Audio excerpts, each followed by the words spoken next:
very welcome to Croke Park on All-Ireland Hurling Final Day! Yes, Cork and Tipperary, they're going to battle it out here to see who will lift the Liam McCarthy for 2025 after what has been a brilliant season. It's going to be a spectacular occasion, and I am delighted now to build up to the warm-up show in the company of Anuk Theron, Cumalú Clascale, Jarlath Burns. Well, Jarlath, there is something magic and really special about All-Ireland Final Day. There's nothing quite like it, is there? There is, and I just want to say to the supporters who are here today, well done for having the resilience and staying in there. There were 65,000 Cork supporters at the semi-final, the same at Tipperary at the other semi-final. The people who have got tickets today, well done, you're so lucky. But also, the people who are on all of the entrances and exits, the stewards, I just want to say hello to them and thank you to them, because without them we couldn't run the game. And there's one man in particular, John Collins from Ahiyarn and Tyrone. He's in his 90th year, and I think our stewards, our voluntary stewards, are such a part of this today. Oh wow, it's a collective effort. That's what it's all about. That's what the GAA is all about. And it's a special day not only for the players, for their families, for their clubs and all the supporters, as you mentioned. What can you expect from both teams and their supporters today? Well, the pitch is slightly wet. We had rain earlier on the day. There will be some mistakes. There's always mistakes in an All-Ireland final. But at the end of the day, it's the team that shows that resilience and the character throughout the entire 70 minutes that will win this match. And it's so delicately balanced. And the fact that, you know, you have Cork, who were here last year, Tipperary, who have such an incredible tradition in hurling, and it's the first time that we've ever seen these two teams in an All-Ireland final. It is such a special part of this occasion. It is, and you mentioned the ticket mania that's been going on all week. It's been great to see because people care, they want to be here. What's it been like for you this week? I'm sure busy as ever. Yeah, well, my email address is just too easy for everybody to have, and I've had some incredible emails from people asking me if I could get tickets. My policy was very simple. Every one of the tickets that I got were to either a Tipperary or a Cork person, because at the end of the day it's their team and they've come to support their team, and I wish both teams the very best of luck today. Brilliant, Jarlath. Thanks so much for your time. Enjoy the game now. Thanks a lot. Well, now it is time to hear some more of our team here on the warm-up show. We're going to hand over to a Waterford great, Noel Connors. Take it away. Thanks, Ash. Delighted to be welcomed here with Walter Welch and a very nervous Owen Cadigan, I must say. It's the first time in a long time I've seen Cad's speeches. He's had drinking more water, I'd say, than most. Owen, what's the atmosphere been like in Cork? Has it been as hyped as everybody's been talking about outside of Cork itself? Yeah, there's been great hype in Cork over the last 2 weeks, really. I suppose anyone that's lucky enough to have got a ticket here today is in for an incredible spectacle, and, you know, as much a hype as there is, Cork are back exactly where they wanted after last year's All-Ireland final. Yeah, Walter, you've been here on several occasions yourself. What's the emotion when you step onto the field? Yeah, it's something you'd love to be out here playing today, and it's such a fabulous occasion. Like, where else would you want to be than talking out here on All-Ireland Hurling Final Day? So, yeah, I'd love to be talking out, but I'm supporting here. I'm not sure who I'm supporting yet, but we'll see how the match goes. And it certainly does give for an interesting battle, as Jarlath said. Both teams have never played in an Ireland final against each other, so that in itself gives for an interesting spectacle, really. Cads, what's your overriding feeling for the next couple of hours? Yeah, I suppose, look, we're an hour and a half away from throwing. It's good to see the players right now getting used to the pitch and the wind and things like that, but you know, it's going to be an unbelievable spectacle. Tip and Cork have never met in an All-Ireland final, which is hard to believe, but both are very familiar with each other through the Munster Championship, so we're in for a cracker. Brilliant. Thanks very much, lads. Back to you, Aisling. Thanks so much, lads. Yeah, we're here now with an All-Ireland winner with Tipperary. I don't know, does anyone recognise him? Bubbles O'Dwyer? Bubbles, tell us, what has the hype been like in Tipperary all week? I can see you're nervous here. I'm not too nervous. I'm not playing, but look, it's been absolutely brilliant. 6 years since Tip were in a final, so just great to get back up here for the semi-final and to get over Kilkenny, and to be here now today against Cork is brilliant. But the buzz has been absolutely great. I'm sure all the lads are looking forward to it. I didn't bother any of them during the week or anything like that. So, but it's absolutely brilliant just to be back here for the first time in 6 years. It is. It's a special occasion, and I think for Liam Cahill's side, they're coming in as underdogs. Do you think that suits Tipperary? They're coming in under the radar. Oh yeah, of course. I suppose Cork have won the league. They won Munster. They've beaten Tip twice in a league final by 10 points, and the Munster Championship by 14 or 15 points. So Tip will come in. I suppose they probably use all week that they've nothing to lose. That's been in a final, but Liam Cahill will use that fairly well, and he'll have his team well prepped, and I'm sure they're going to come with absolutely everything now today. Good stuff. Okay, so we know your aim is good with a hurl, but is your aim any good with jersey guns? That is the big question. So all of you fans who came in early, you're in for a treat, because Bubbles O'Dwyer, he's going to fire 5 Tipperary jerseys into the crowd here at the Hogan stand. So all you have to do is get up on your feet, give us a wave, make some noise, and then Bubbles is going to fire in your direction. Now, he hasn't got to practice this yet, so we're hoping it's going to go to plan. He can do it with a hurl. Can he do it with a jersey gun? He's getting trained up here. Right, Bubbles, where are you aiming first? There's loads of Tip fans over here now. Woo, the first one is off, up high. Who's going to get it? Is it a Tip fan? And our first one goes to a Tipperary fan. The second one, it's high into the Hogan stand once again. Who has it? Hold on now, Bubbles. We need to see. Another Tipperary man. Okay, you're doing all right. The third one. 3, 2, 1. He got some good height in that one. Oh, it's into Cork hands. That's the first one into Cork hands. You ready to go again? The fourth one. He's passing to himself here. Who is it? Is it a Tipperary fan? It is, it is. Okay, your fifth and final one. He knows who he's aiming to. Way! Fifth and final one. Okay. Oh, he's one more. He's got another one. I don't know where he got this one. Hold on now. James Cummins, are you ready? He's aiming for you, James, and it's not going to make it. Okay, well now, before Cork and Tipperary take to the scene here, out onto the field for the All-Ireland final, we want to celebrate the Jubilee team, the All-Ireland winning team of 2000. It was, of course, that great Kilkenny team. Let's check in with them now. Hello, and I'm delighted to be joined by the great Henry Shefflin here today. You had your Jubilee dinner inside at the moment. Can you just give us an idea on what's going on inside? Well, it was, we didn't really know what was taking place, Noel. But so, first of all, we all arrived up this morning, but there was a lovely presentation inside, and Uachtaráin, Charlotte said a lovely few words and probably started to talk about the game and how it transpired, and it brought back loads of fond memories for herself. But more than anything else, Noel, I suppose the nice thing is you're looking across the tables of lads you haven't probably seen in a few years, and you're looking forward to catching up with them and having a chat. So it's just a wonderful atmosphere, and a lot of reminiscing going on inside. Yeah, and I suppose it's a very different emotion to being inside rather than being out on the pitch. It is, yeah, but you know, I think what it does show is that how we felt 25 years ago. I was just speaking to Willie and a few of the lads about it, like that sense of emotion and that sense of feeling inside yourself when you've achieved something like that 25 years later.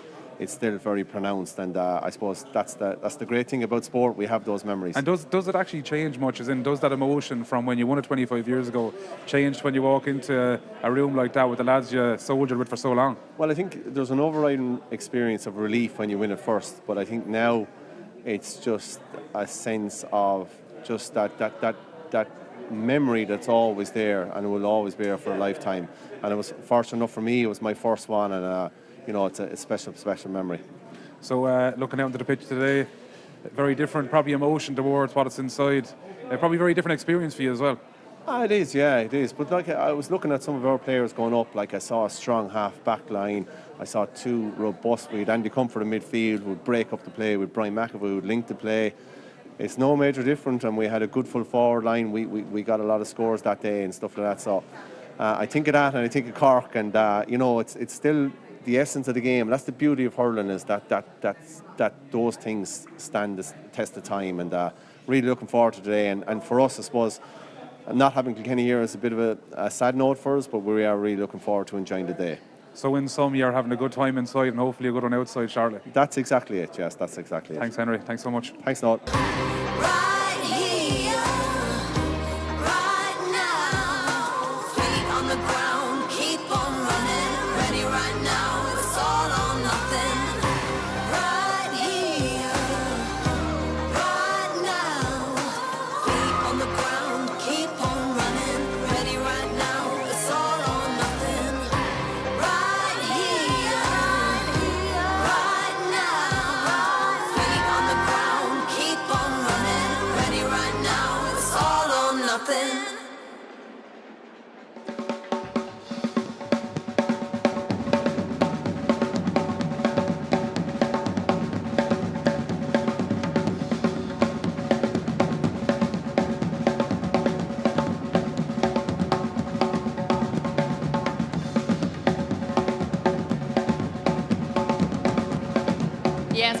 occasion here in Croke Park for the All-Ireland final. But Bubbles, let's talk Tipperary, and we'll come to you first.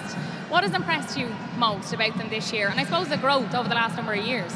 Yeah, I suppose the youth that's been brought into the team this year.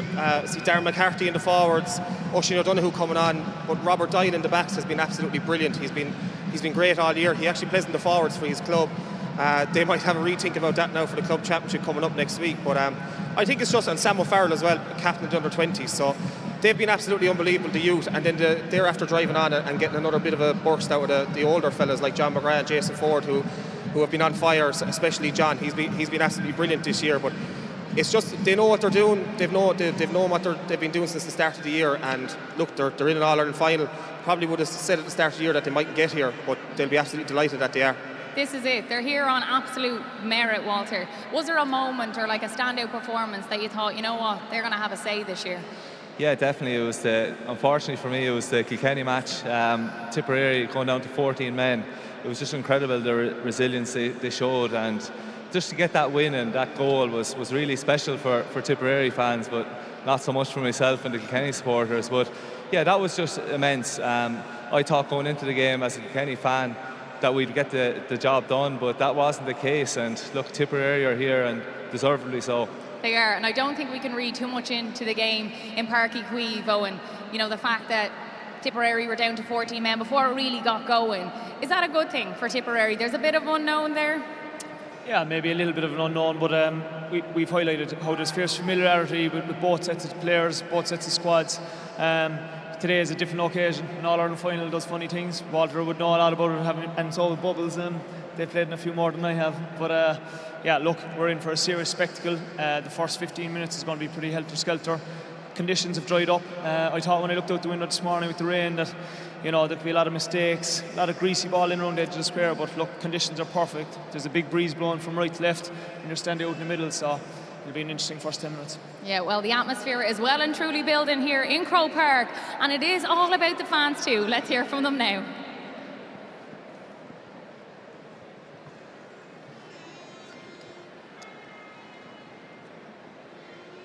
First of all, up the Rebels.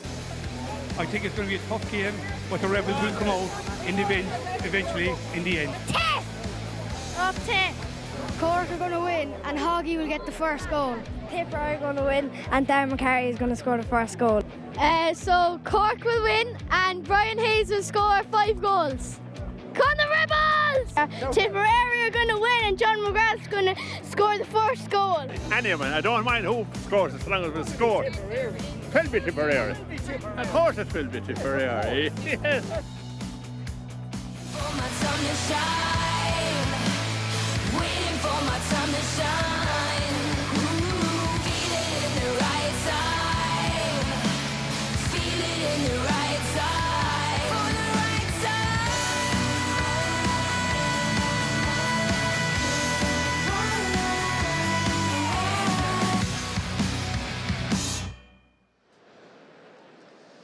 Hello, and I'm delighted here to be joined by Liam, the referee for today. Liam, how are you feeling about the occasion? Yeah, good and all. Really looking forward to it now.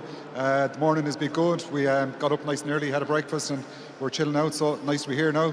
The day is good, not too sunny, so really looking forward to it. And just let's talk about the process. So when did you know and how did you know that you got the All-Ireland final?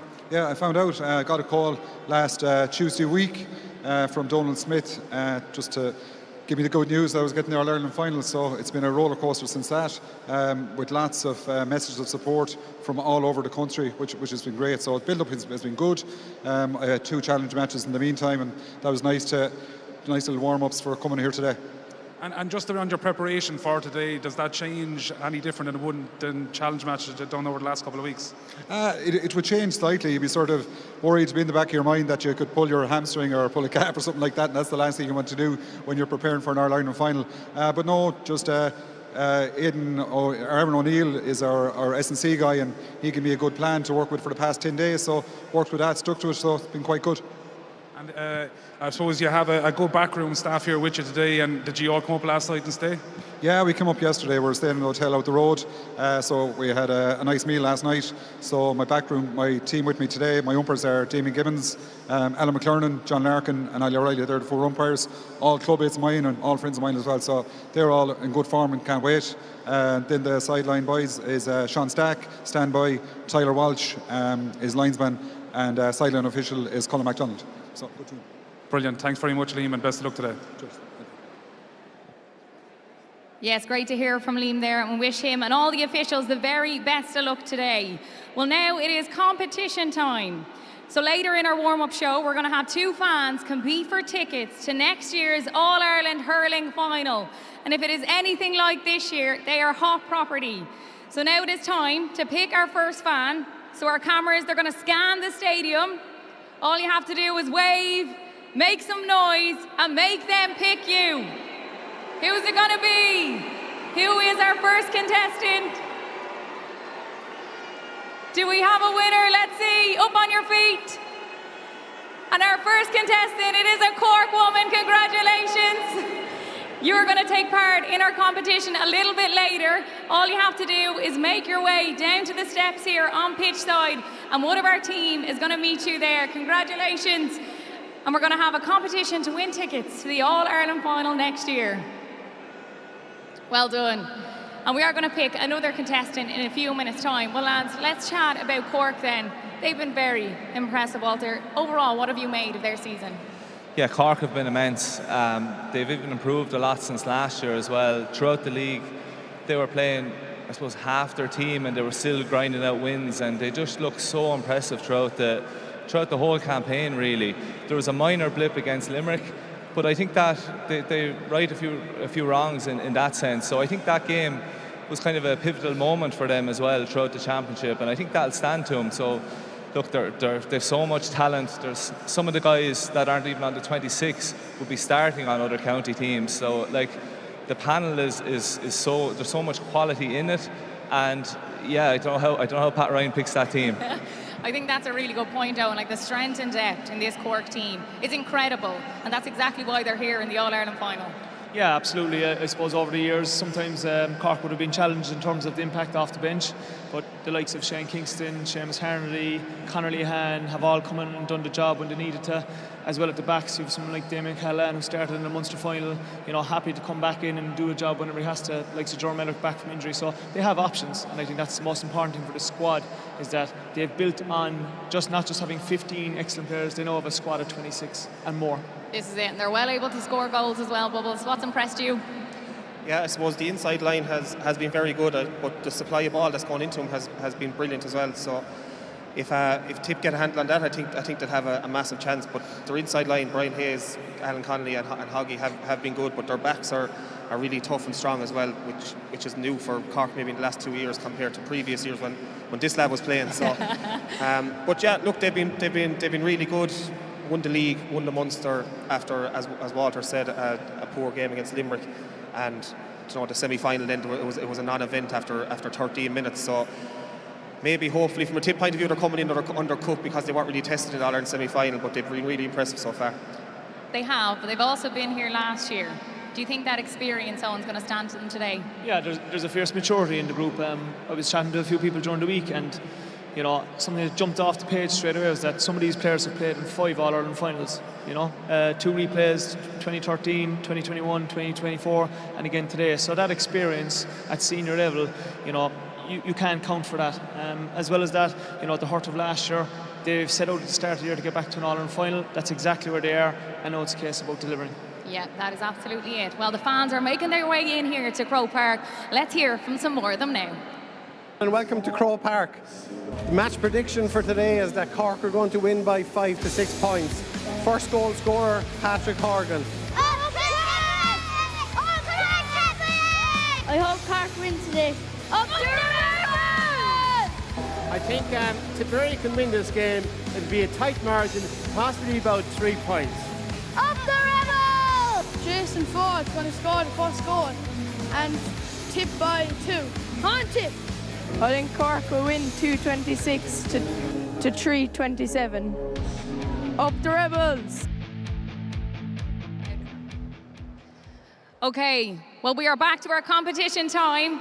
It is time to pick our second contestant. We are going to play a little bit of a game here and a competition in the warm-up show a little bit later. We have our first contestant. It is a Cork woman. Who will be next? All you have to do is stand up, wave, make some noise. Our cameras, they're scanning the stadium. Make them pick you. Who's it going to be? Who is it going to be? Is that our winner? There we go, we have our winner. He doesn't even know it yet.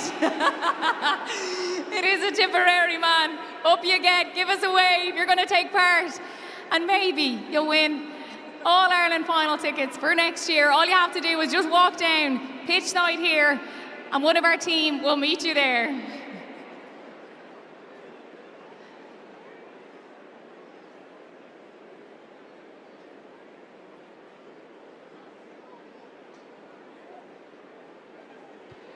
Shasaki Akoja con Forte Cor Rivan Tishuk Mihala Martin. Tasha Hyunlakan Agar Stuart Her Common Luke Lasquale Thomas Orion. Anish Garman Tishik.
Curigi Fáilte Carter Riv Uachtarán Cumann Lucas Gael Irla Brin agus a Van Céla Suzanne agus Earl Cumann Lucas Gael and Dr. Kieran O'Reilly Ard Aspug Ard Yosha Cashel agus Imlik.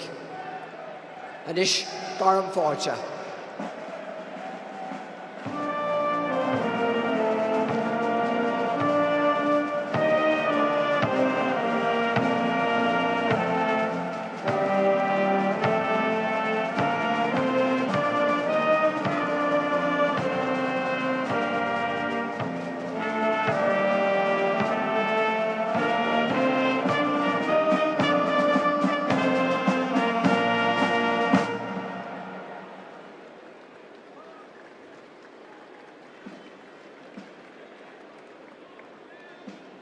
Okay, so we have fired the Tipperary jerseys. It is now time for the Rebels.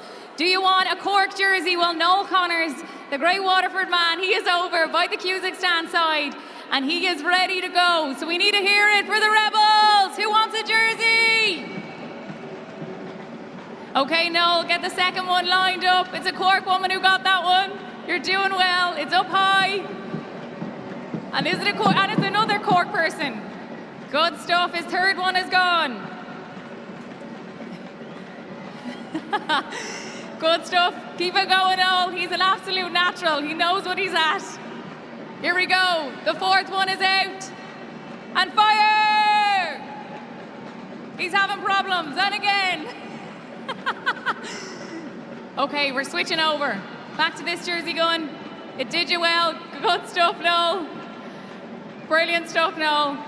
Okay, so the Rebel fans, they are absolutely delighted. Well, now I am delighted to be joined by the GAA's National Head of Hurling, William Maher. Well, William, what an occasion here today. It is the biggest day of the hurling calendar. just on all levels. Talk to us a little bit about the growth and the momentum of the game. Yeah, look, we're very fortunate as regards in the last 3 months. We've had 45 new hurling clubs in the country, so huge start to, I suppose, the hurling development plan that we're working through at the moment. So yeah, we're absolutely buzzing, I suppose, on the ground, but like what a day today, and really looking forward to a Tipperary win, hopefully. There you go, the Tipperary man has spoken. Well, it's exciting times, and I know we spoke to you in Thurles earlier on in the season, and you spoke about road shows, and you have completed a lot of those road shows now. How was that? It was unreal, like, as regards just to see, I suppose, the noise and the voice from the ground, see what's happening with hurling nationally. It's really strong in certain areas, but not so much in others. So putting a plan in place that is tailored, that actually is meaningful, and that works as regards to get children playing hurling, and that's the overall objective of everything.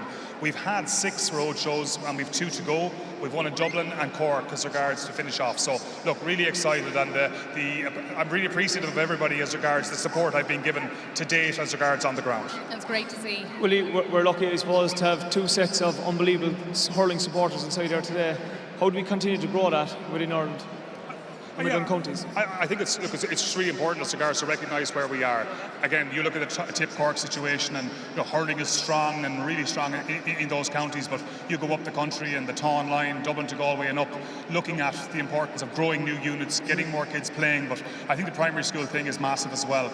Getting more kids in primary schools playing the game of hurling, our national sport, and giving them the opportunity to experience what we have experienced. This is it. It starts in the primary schools, and there's so many young kids here today that is hearing this and are going to see this amazing game out on the pitch. You've also got an important meeting coming up this week, I believe. You've an important meeting happening this week, I believe. Yeah, last week actually Okay. we met the Minister for Sport wow. in Dáil and very, very supportive. But just again, I suppose highlighting the importance of our game through games and development, working with Director of Games here, Shane Flanagan. So look, we had a great meeting, really, really positive, I suppose, from the government. But again, giving kids the opportunity throughout the country to play our game is what we're trying to do, and all support is required, and everyone's, I suppose, shoulder to the wheel, and we got that during the week, which is great. Brilliant, William. Thanks so much. Good luck to Tipperary today, and well done in all your work to date. Well, now it is time to head back over to Noel Connors. Thanks, Aisling. I'm joined again by Bubbles and Wally, 2 men that were very fortunate to stand up here in Liffey McCarthy. I never got the opportunity. What's it like, Bubbles, standing back up here again? Yeah, look, it brings back great memories. We probably didn't do it enough as we wanted, the amount of times that this man has won it, but hopefully in a couple of hours' time, Rowan and Mara will be walking up here and picking it up to go back and join the Wall of Legends in Thurles. But it's great memories. I remember in 2019 I came up and lifted it with my cousin who was on the panel as well. So they're the days that you treasure. What about yourself, Wally? Any interest in stories from walking up here? Yeah, I suppose when I think about my first time. It's just so special getting up those steps as well. It puts a shiver up your spine even walking up here now. But look, whoever wins it will learn it today, and it's just such a special feeling. Yeah, we all as kids grew up talking about lifting Liam McCarthy on the Hogan stand. What are Tip's chances today up here? Yeah, I suppose at the start of the week you'd be thinking, the Cork are red hot favourites, but the closer and closer it's getting to the game, I'm getting really confident from a Tip point of view. There's a young fella after coming onto the panel there now, Paddy McCormack, was absolutely unbelievable in the Under-20 Championship. I'm thinking Paddy might see game time, he might come on, but I reckon if Tip stay in the game till about 45-50 minutes and we get the legend that is Noel McGrath onto the pitch, and he'll bring Tip home then this evening. That's great, lads. Thanks a million, and let's listen to some more fans. Score predictions, 322 to 222 to Tip. Man of the match, I'm going to give it to Jake Morris there today. Up Tip! Tip, go on! 120 to 20 points in favour of Tipperary.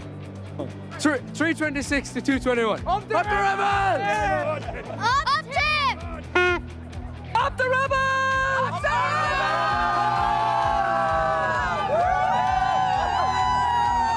From Cork to New York! Well, now it is time for a competition to win All-Ireland tickets for next year. We have Aoife here from Cork. What club are you from? Bishopstown. Well, hey, give it up for Bishopstown. And we have Shawnee here from Tipperary. Whereabouts are you from? Care. Here, there you go.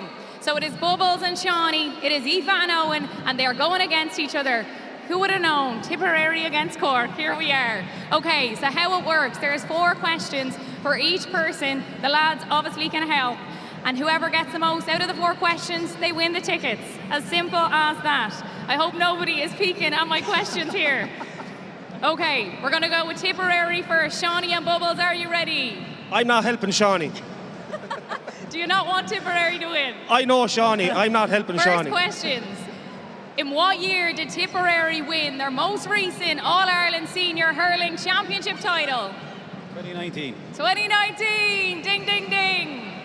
Second question. In 2016, the All-Ireland final, which Tipperary player scored a crucial goal in the 48th minute?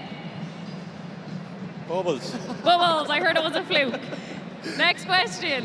What Tipperary hurler made his senior debut against Clare in 2009 and has won 3 All-Ireland medals? Who is he? Noel McGrath. Correct, well done. Okay, 4th and final question. Which Tipperary club has produced the most All-Ireland medal winners? SARS. Has to be Sarsfields. There you go, 4 out of 4. Well done to Tipperary. Okay, on to the Cork questions. Question 1. In what year did Cork win their most recent All-Ireland Senior Hurling Championship title? 2005. Correct. Question 2. Which former Cork star is one of very few players to mark both Michael Murphy and Henry Shefflin in championship games? He could be standing beside you, Aoife. Yes. In the 2025 Munster final, which Cork player forced the game into penalties after scoring a 65? Darragh Fitzgibbon. Correct. And the final one, which club did the 2005 winning Cork captain hail from? The 2005 The winning... Pearshake. There you go, Shauna go helping. It is a draw, and guess what? They both win tickets. No one is losing here today. Okay, well, it is time now to celebrate the All-Ireland winning Jubilee team of 2000. It was, of course, that great Kilkenny team.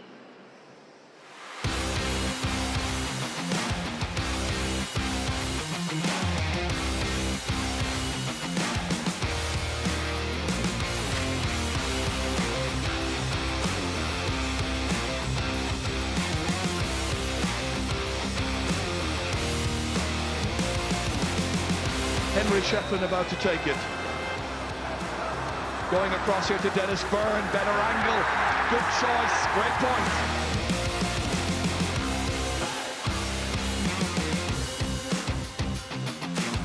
Here they come with John Hoyne, surprise choice inside for Henry Shefflin. Bearing it and goal again, stopped on the line, and it's in. Broken down to Andy Comerford.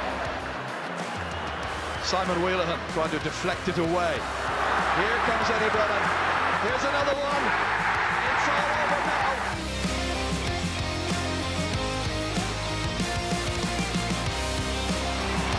Willie O'Connor takes the Liam McCarthy Cup. Sean McCaig making the presentation. And it's Kilkenny who are the champions once again. Champions now for the 26th time.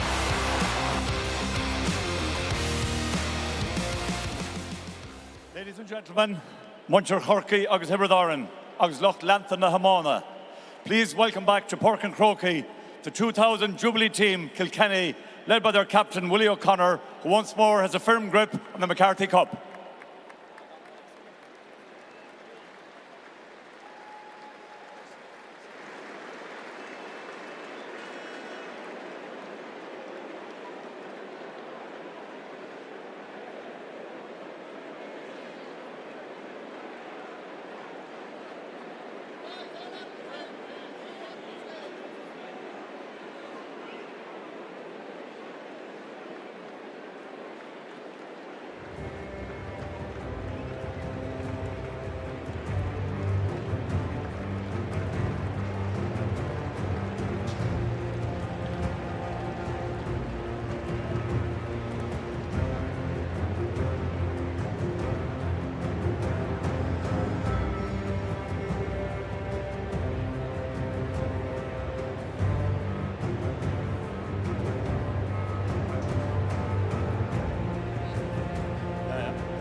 On captain, a man from Glenmore who emulated his brother Eddie in captaining an All-Ireland winning team.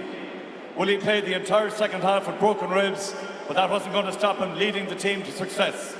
He was winning his third All-Ireland medal. Shahugov Willie O'Connor.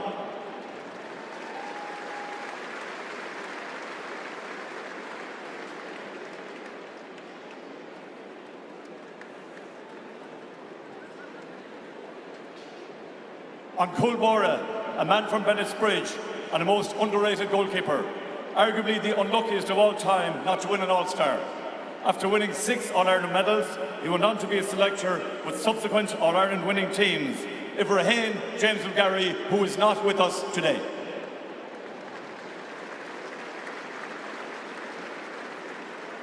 A man from the St. Lachlan's club who came onto the senior panel straight after minor. He was in the group of players who had lost the 98 and 99 finals. Matters improved, he went on to win 8. He also won 4 All-Stars. A great, great defender, ever though Michael Kavanagh.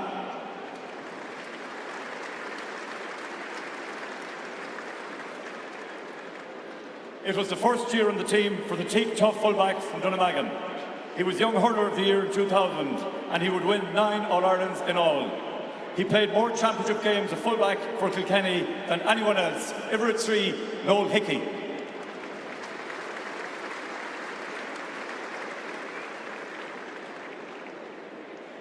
The right half-back from James Stephens was another of the players who had lost the previous 2 finals, but it finally came right, and he created history on the day in being the only 3rd-generation hurler to win an All-Ireland medal, along with his grandfather Phil and his father Fan. He went on to win another 2, Igivra Cuig, Philly Larkin.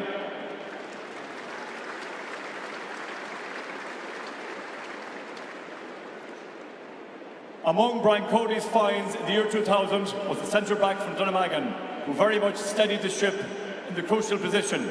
He would also win an All-Star that year, Igivra Eamon Kennedy.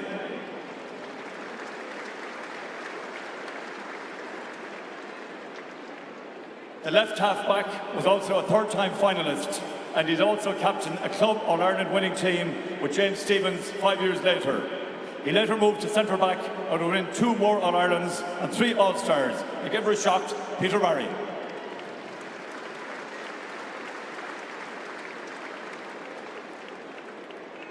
The O'Loughlin Gaels midfielder played hurling with London in the mid-90s before returning home, and is another member of the 3rd-time lucky club.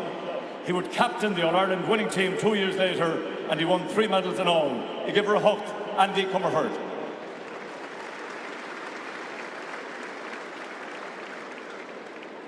The second midfielder was a very versatile player, equally comfortable in the half-forward line, and another member of the 3rd final group. He won 2 All-Irelands, as well as a club medal with James Stephens in 2005. Igivra Ní, Brian McAvoy.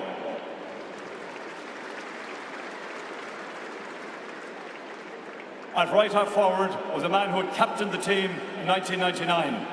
It didn't go right for him that day, but his 4-point tally in this final was a major contribution. He also won an All-Star award. He would go on to hurl for Tipperary. Another great Ballycallan man, Igivra Dennis Byrne.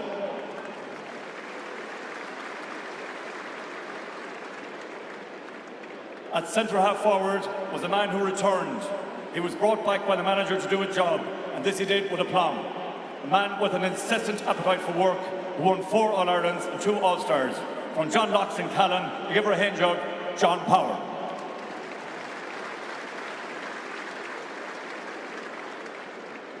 The left half forward was another of the Brian Cody finds, and a most underrated player, but not by his teammates, who valued his huge work rate, a real player's player.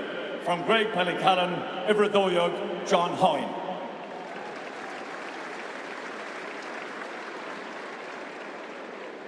At right corner forward was a diminutive man from Young Ireland's, and yet another of the 3rd-time lucky club. He made a handsome contribution on the day, notching up a goal and 3 points. He would win 3 All-Irelands, 3 All-Stars, and he'd captain Kilkenny to a National League. Give her a 3-jog, Charlie Carter.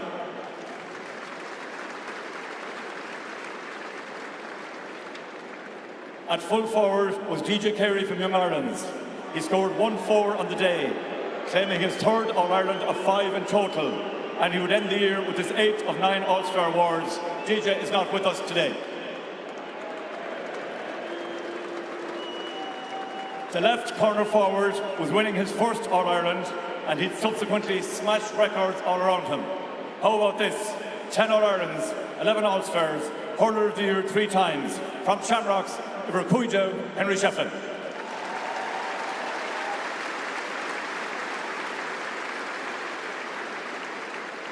The sub-goalkeeper was a man from Young Ireland who also won titles in the minor and under-20 grades. A nice round collection. Ivercuijo, Martin Carey.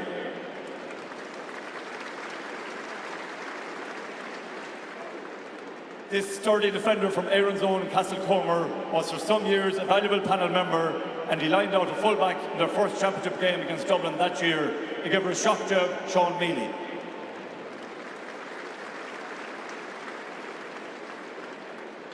This defender from Shamrocks was in his first year on the panel, and he'd add another 2 All-Ireland medals to his collection. He also won 3 club All-Irelands. He gave her a hook job, Aidan Cummins.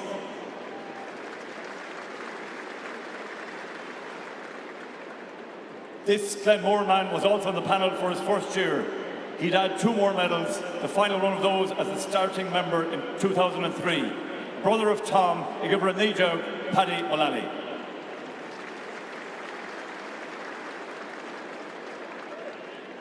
This Conahee Shamrocks man was the last man from the 3rd successive final category and the most versatile hurler.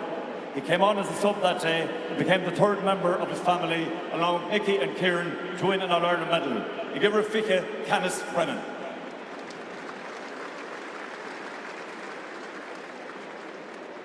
Another member of the John Locke's club, this versatile hurler was equally effective in midfield or in the forward line.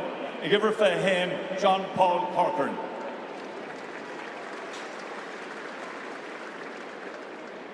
The only Fenians man on the panel was a dangerous forward who made numerous championship appearances for Kilkenny over the years. A giver though, Stephen Graham, who is not with us today. The sole Tullaroan representative on the panel was a dangerous forward who would play a key role 2 years later when he picked up the 2nd of his 3 All-Ireland medals. A man who was bedeviled by injuries, a giver 3, Jimmy Coogan.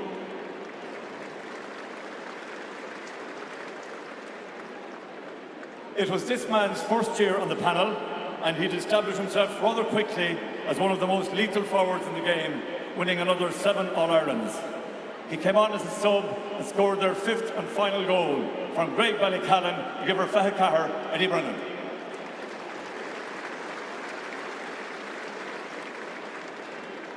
This sturdy defender from Greg Ballycallan was a valued panel member, renowned for his durability. To give her a Cuig, Johnny Butler. Next is a brother of John's and another player whose career was shortened by injuries. He hasn't let it stop him. He won a Puck Father competition recently in Kilkenny. From Greg Ballycallan to Giver Fahishe, Mihal Hoyne.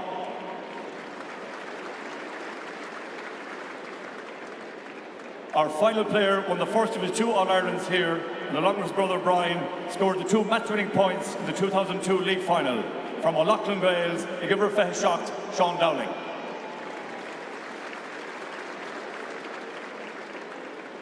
The last man needs little introduction. Suffice to say, he has led Kilkenny to 11 All-Irelands, a record that will hardly ever be equalled or overcome. The man with the pink cap, Understor na Forna, Brian Cody, who is not with us today.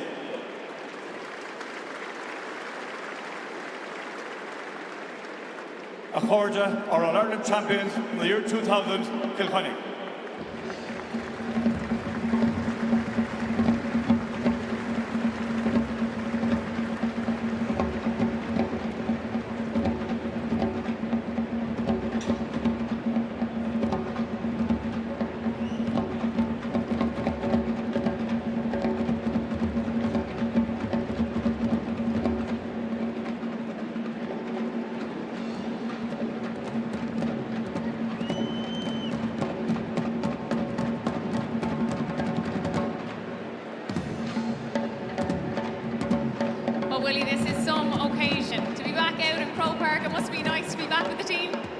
The pitch looking so good anyway.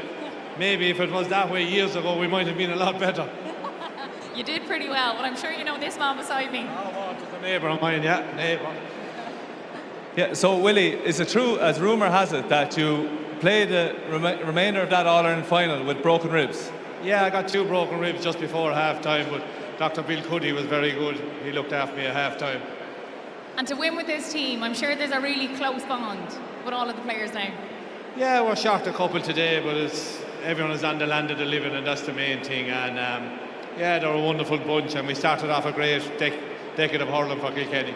Well, Willie, thanks so much. Enjoy the day. Take it all in. Thanks, Willie. Well, Walter, I'm sure it's great to see this team. And you were 9 years of age when they won the All-Ireland. Do you remember where you were? Yeah, I was up on the hill there, 9 years of age, and it was my first All-Ireland I was ever at. I was there with my father and my brother, and as Willie O'Connor there is a neighbour of ours. He's a local, or the neighbouring club, Glenmore, and they're probably our biggest rivals, but we wanted to see Willie lift the cup, Liam McCarthy Cup that day, and it's something that would have inspired me when I was younger as well, and something I'll never forget. And I'm sure you look up to all of these players, and they were people that you looked up to, and then you went on, obviously, to have the success that you did with Kilkenny. Oh, definitely, yeah. I remember Willie bringing the cup into my local primary school as well at the time, and I was lucky enough to win an All-Ireland with Henry Shefflin, who was there as well, and Noel Hickey as well. So I suppose for me to look up to those players and then to win an All-Ireland playing alongside them was something very, very special. Okay, good stuff. Well, we're going to do a bit of a competition here with all of our pundits here today. We're going to look here for Owen Cadigan, Bubbles O'Dwyer, where are you at? And Walter Walsh, don't think you're going to get away with this either. He is here for our neutral side of things. Okay, so we're going to do a scoring competition here out on the pitch in Croke Park to get you all warmed up for all the scoring that's going to be going on very, very shortly. Okay, so first to step up to represent Tipperary, give it up for Bubbles O'Dwyer! There's none of that, Owen. And it tails to the left or to the right and wide. Okay, Owen Cadigan, off you go. And to the left and wide, hold on, where is Walter? Okay, we have the Kilkenny man here to show them how it's done.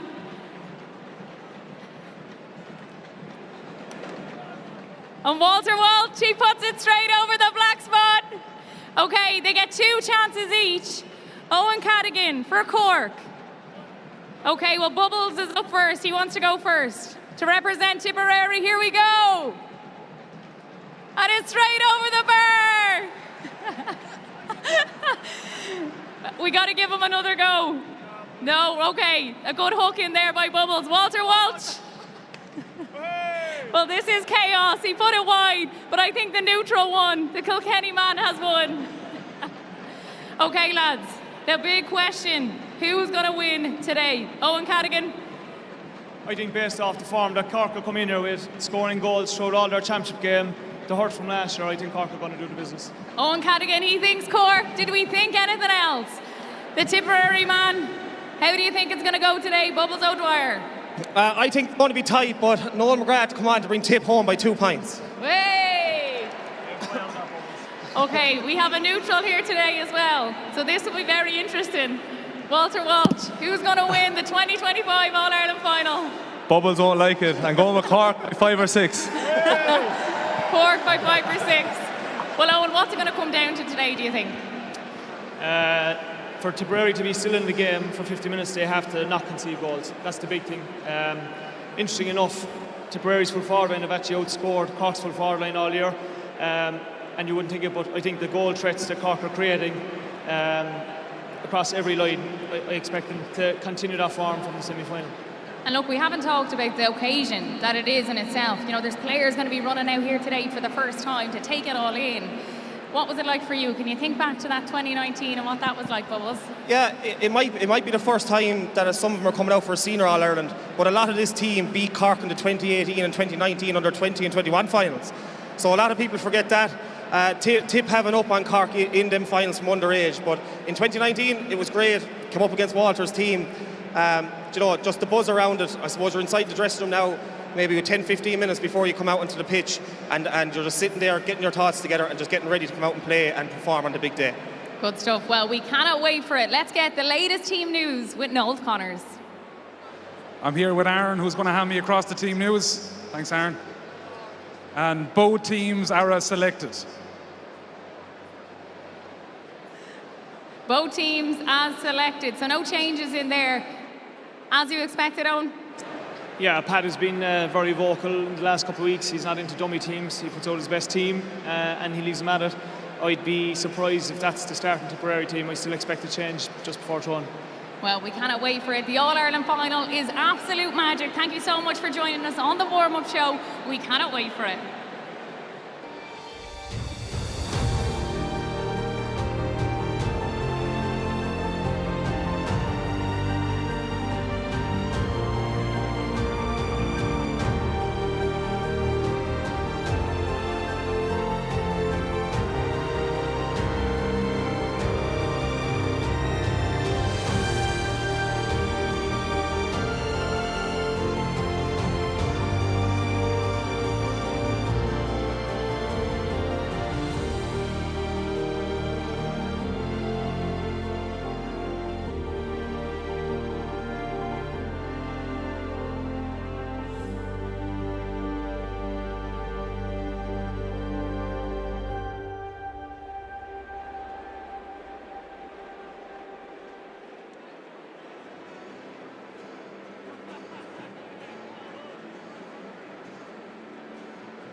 Yes, well, it is great to continue our build-up here on the warm-up show. As you can see, Walter Walsh is here with us.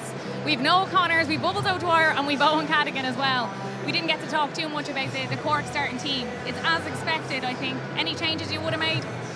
Not really. I suppose the one disappointing thing for one of the squad members is Seamus Hernley. You know, he's battled hard and he's been there nearly close to 15 years and has dragged through Cork through plenty of games when they needed him. But I suppose, look, at the end of the day, it's a collective when it comes to the All-Ireland final. That 70 minutes you're going to see 3, 4, 5 subs being used, and you know, I expect Seamus might be one of those guys. And I think one of the big talking points is definitely the Cork full forward line. Hayes, Connolly, they've been causing riot in there, scoring goals for fun, and that's an area today that they hope will go right for them. But for Tipperary, they need to make sure that they clamp down on it. Yeah, look, they've been absolutely brilliant all year. Obviously, they're a massive threat, but I'd be giving a lot of the credit to the lads out the field. From 5 to 12, the ball that they get in is absolutely unbelievable. The way that Declan Dalton drops back the field, Shane Barrett is dropping back the field, you know, and Diarmuid Healy as well. The delivery of ball that the Cork forwards are getting in is absolutely unbelievable, and that makes it a lot easier for Alan Connolly and Brian Hayes especially to create them goal chances. For Tip today, it's trying to limit it from 8 balls going into the forward line to 4, and then if you do that, you have a big chance. But it'll be interesting to see the matchups. I think earlier on in the year maybe the matchups might have been slightly wrong. I think they will tweak it a small bit today. The way it goes, though, I'm not 100% sure. Well, I think that's the big thing now. Tactically, how do you think Tipperary are going to set up today? Yeah, and we kind of spoke about this in a lot of detail before we even came on air. Like, it's so difficult because we all talk about the trade of Brian Hayes, and if you focus on one particular player, it's the likes of Hoggy around him, it's the likes of Barrett, which we actually haven't seen the best of this year, and that's actually slightly concerning because when it comes to the big stage and a big open pitch, that's generally what suits him. So tactically, it's about getting, as Bubbles said, man on man and getting it done correctly. Like, I don't know, is Ronan Maher going to pick up? Is he going to pick up Hayes? If he picks up Hayes and the ball goes to the deck, it's going to be very difficult because we all know that Hayes has serious leg, and when he gets the ball in his hand, he can run. And Ronan probably isn't as athletic as he was maybe 5 or 6 years ago, but it's probably getting the ball to the ground will be the challenge. But the other side of that, Noel, is he's the main puck-out threat from a Cork point of view. If you put Ronan on him, and if Ronan wins that ball, that eliminates the threat of the ball going to the ground. So there's pros and cons to it. Yeah, absolutely, but I understand what you're saying, but we saw with Paddy Smith in the semi-final, big, strong, physical unit, decent in the air. He didn't even try and compete with catching with Paddy Smith. He broke the ball. We saw the first goal that he actually got himself. He broke it, and it was actually Healy coming down here, the Hogan stand, and picked it up and gave it into Decky Dalton. It was a hand pass inside and it was a goal. So I think that's the big one. Like, we don't often talk about it, but it's the keepers for me that will have a massive influence. Like, Collins in goal for Cork, the way he dictates the play is incredible. We don't talk about it. Shelley went in goal this year. primarily because of his long distance hooking, but also he can go short and he can arrow the ball. I think that whoever performs best in the number 1 jersey will have a massive impact on the overall performance of the game. And on that, we flagged it here earlier on. There's actually a swirling breeze going from the Hill 16 down to the Devon. I expect whatever team are playing with that wind for a lot of aerial bombardment, a lot of questions being asked of both full back line, and early doors, anyone that's been played in an All-Ireland final will tell you that you want to settle in quickly. If a team can get a goal early, it'll settle the nerves, it'll ask questions of the opposition, and then it'll be really much up to who's going to dictate the terms then in terms of that sucker punch. I think that's a really good point. Like, it all comes down to on the day, the noise, the atmosphere. You're out here, it's totally different to a normal game, Walter. It is. It's something special here. You can even feel the hype building, and it's a couple of about 15 minutes to throw in. Like, so it's really building, really good. And I suppose for the young players, like I remember my first All Ireland here. Like I played here, obviously at minor level. But when you come onto the field, the noise from the supporters, you can't hear anyone 5 yards beside you. That's something that some of those Tipperary young lads will have to get used to fairly quick. So I believe a Tipperary goal or a good start from Tipperary is really important for those young lads.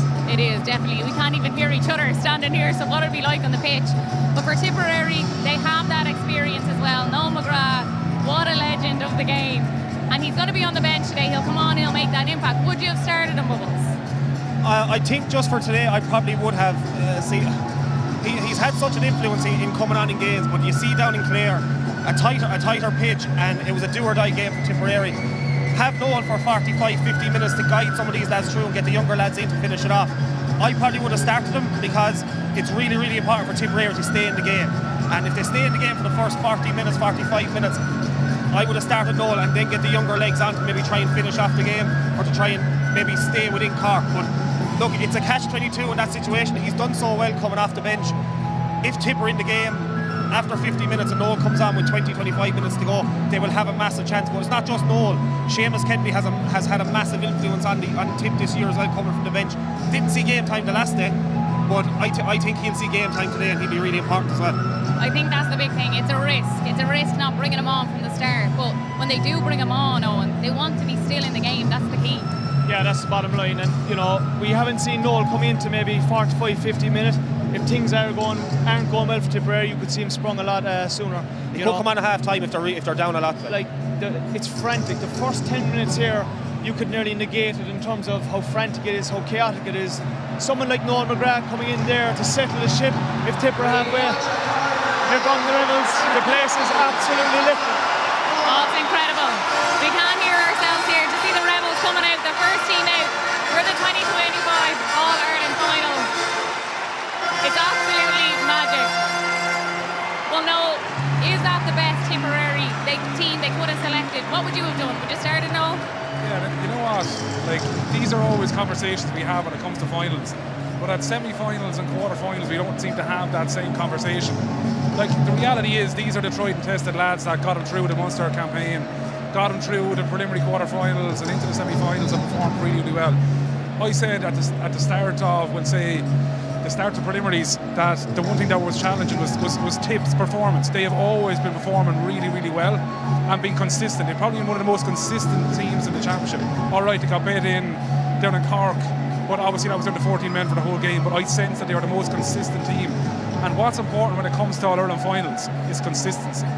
Cad said it there, the first 10 minutes of any inter-county game is chaotic. You can't breathe, you can't hear anything. You don't actually want the ball because you're absolutely flat.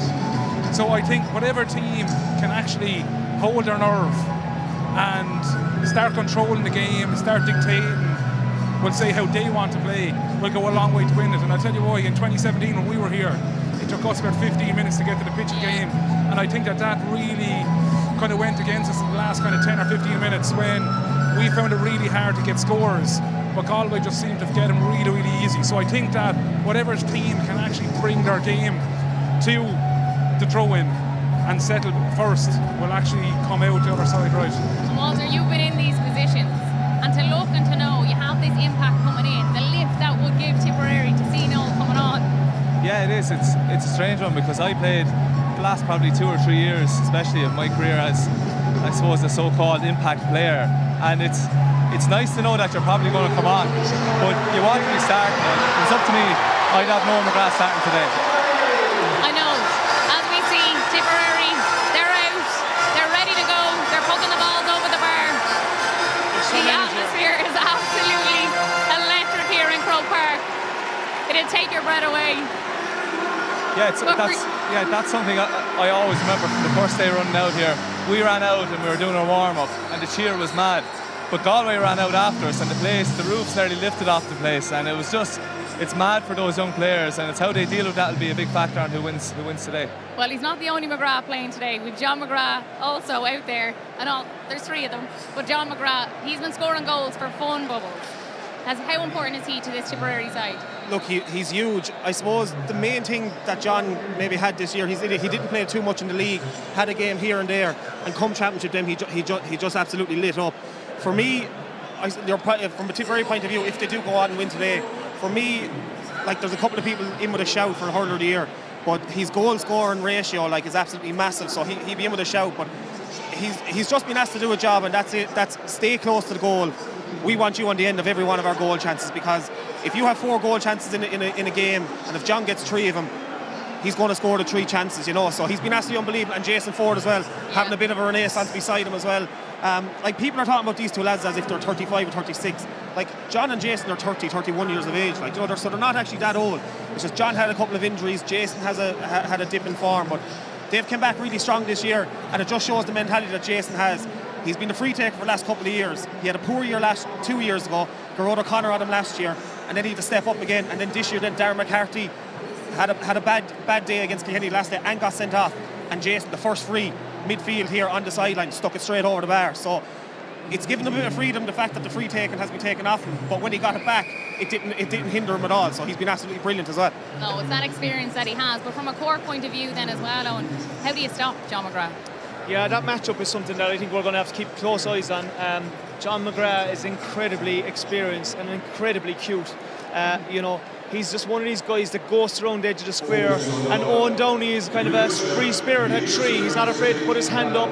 He's not afraid to come out and clear the ball over his shoulder.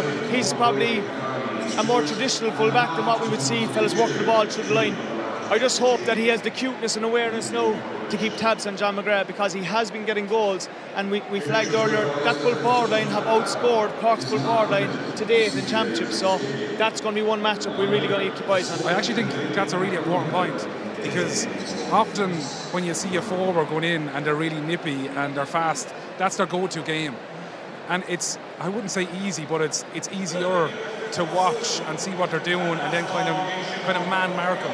But when you have someone that's really cute and knows how to move, it's a nightmare, because they go, as you say, in behind you. You don't realise they've gone 5 yards to the left and 5 yards to the right. And the way the game has gone now, they're not delivering the ball until they're in on the 65. So you're getting an arrow ball into someone's hand. So I think Cads is a very good point. We've covered a lot of games this year, and for me, the template for this Tipperary group was the first game against Limerick in Temple Stadium. They matched them for intensity, hunger, work rate. They're going to need that and more today, and no better place to do it than an All-Ireland final. Absolutely. And Darren McCarthy as well. What a player.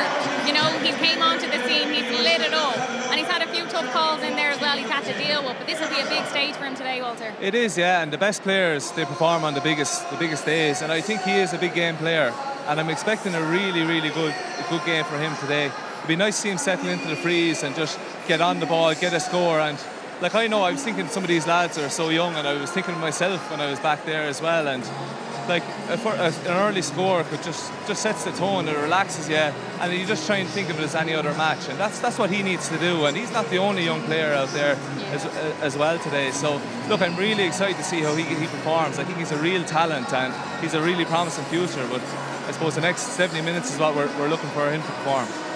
I don't know him personally, but just from watching him club chat, his mentality is massive. Like the fact that he got sent off, he'd be very disappointed. I think he's going to have a massive game today. Just from the type of character he seems on the pitch, and just talking to a few lads off the pitch that know him, like he's going to relish this now, and especially if Sean O'Donoghue comes to pick him up again. Like, it'd be interesting for me. I wouldn't go in and try and hit him as hard as what he did in the first round, but I go straight in and I let him know that he's not going to be bullied again today. But I think that's the mentality. I think he's going to be absolutely huge today. I can see him he probably won't go back too far back the field with Owen Connolly taking long range free. But I reckon if Tip get a free inside their own 65, I reckon he's going to go out and tell Owen Connolly, put that down, I'm taking it and I'm setting myself into the game. How important is that, to do that, to settle yourself in? It just shows what Walter's saying, that it's a big game and I'm going to step up here, and he's putting the pressure on himself. Liam Call's going to be putting no pressure on him, and the Tip manager no pressure on him. He's going to put that pressure on himself, because after the last day he's going to be really, really disappointed, and he's just going to put that pressure on himself. But the other side of it is, when you're a young fella, you tend to try and maybe go for scores that aren't on. He's the most unselfish player in that Tip forward line. So he'll know if he gets a chance, he'll take it. But if there's a goal chance on, he'll give it. Walter, do you think this Cork forward line are the best in the country at the minute? Yeah, I actually didn't realise that Tip had scored more than the Tip forward line had scored more than the Cork one before today. I just think they have everything. They have pace, they have height, they have strength. They have it all, and the way they're linking up is incredible. And Bubble said earlier as well, the ball into the forwards is crucial. So Tip need to stop that ball going in there, a quality ball, put the pressure on, because if they're getting the ball in that they got against Dublin, they'll do the same. They're linking up so well, they've so much skill, and their ability to take goals is second to none. We've all become nearly obsessed with this Cork full forward line. I think the mistake the half-backs might make today is the likes of Barrett, Healy and Dalton coming like trains off that breaking ball. And when Barrett's at his best, when he's coming onto those breaks at pace, we're talking about goal scorers. I think the goal scorers will come from our half-forwards today. We haven't actually discussed it. Like, the only non-event in Munster was actually this fixture because of the sending off. Yeah. So we actually don't know anything really. There's an unknown to it. So it's an unknown to us, and isn't that a great way to be in an Ireland final? It absolutely is. And we haven't even mentioned Darragh Fitzgibbon as well. What a talent. Another young player that's been crucial for them. Yeah, Darragh has been outstanding, but I suppose the key in the chain there is actually Tim O'Mahony at midfield. Tim's work rate, from where Tim was when I was playing 2019, 2020, he has developed physically. He's now driving the standards at midfield, and it actually takes the heat off Darragh, having someone that's willing to tack and score goals and create goal-scoring opportunities. He's getting his hands and creating those overlaps by hard running, and it nearly allows Darragh to drop back into the pocket and pick off 3, 4 and 5 points. Unknown. I think that's the essence, I think, of why Cork are so good. It's because we often associate Darragh Fitzgibbon as going forward and getting scores, but in the last couple of games in particular, he's actually the one that's sitting back as a second centre back and allowing Rob go back the field to cover. So we associate him going forward, but what his job has been this year has essentially been the opposite, to leave Tim go forward and leave him set back, and I think it's actually been really, really good for Cork. Well, how do you think that midfield battle will go? It's the one part of the field that I think the Cork have a massive upper hand in. For me, I know we're talking about Darragh, for me, Tim O'Mahony, if Cork win the All-Ireland, for me, he's the player of the year. He's the real driving force behind that Cork team. Darragh Fitzgibbon, compared to last year, has come down a good 1 or 2 levels. He hasn't been as good as what he was last year. That's not saying he hasn't been good. He has, just not as good as last year. But for me, Tim O'Mahony will be my player of the year if Cork win today. Tips still seem to have an unsettled midfield. I still reckon, as Owen said earlier, I still reckon there might be a change. There might be a change there. I did get a wink of one of the Tip lads. I asked him was he starting, and he gave me a wink. Whether that was a wink to say yes or no, I don't know. But you couldn't trust those Tip fellas, you couldn't trust Bubbles, you mean? If it was me, I would make that one change for Alan Tynan to come in. But I just think if Tip have any chance, they need to get parity in midfield, and that's something I think they will struggle to do. Yeah, I actually think there's a massive game in Darragh Fitzgibbon today. It's always nearly someone who hasn't been maybe the best player all year that shows up in an All-Ireland final, and I think he's kind of coming in a bit under the radar. There's a lot more talk about Tim O'Mahony, which is unusual going on the last couple of years. So I think Darragh Fitzgibbon is going to have an incredible game here today, and I'm really excited to see what he brings.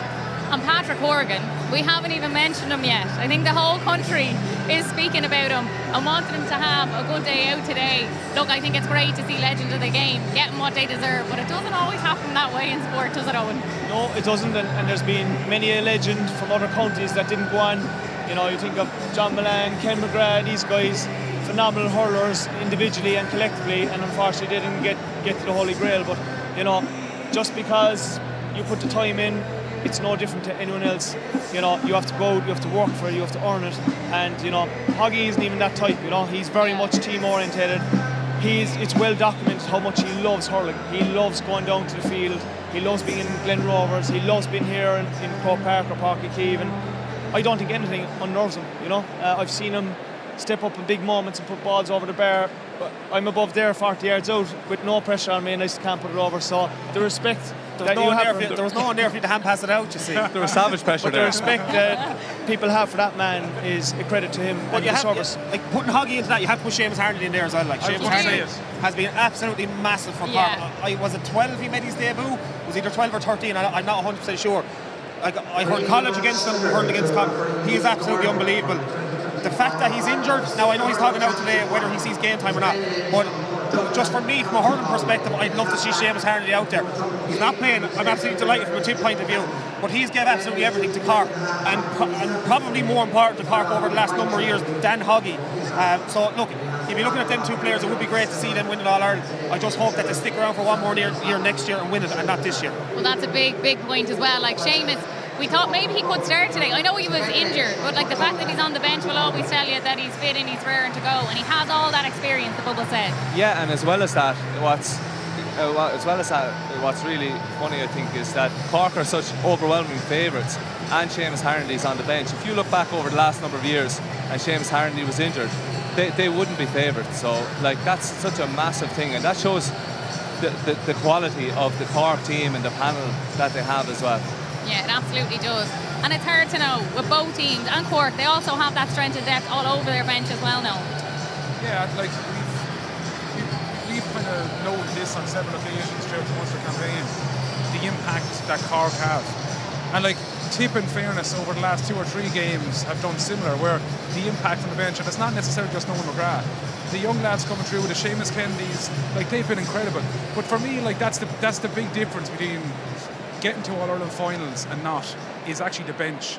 Like, you can have all the tactics in the world out here, but the reality is, it's when it's coming down the stretch, that's when you need someone to come in, to be fully tuned in, to be aware of what's happening, to know the detail of your role and execute it in the fashion that you need to do it. That's the difference between winning and losing. And I don't want to say it inside Walter because he's standing beside me, but we saw this with Kenny in the semi-final against Tipperary. Tipperary go down to 14 men, they bring in players with experience, with energy, and they turn over a 2 or 3 point deficit. There you go. Well, I hope that has set it up nicely. What an All-Ireland final we have to look forward to. Thank you so much for joining us here on the warm-up show. If you do want to watch the game here in Ireland, you can tune in at RT2 and BBC2. In Great Britain, you can tune in on BBC2. And anywhere else around the world, you can stream it live here on GAA+. So please do watch. We have Owen and Bubbles. They're heading off to get their colours on. And for us, who will it be? Will it be the Rebels? Will it be the Premier County? Well, thanks so much for joining us. The game's about to begin.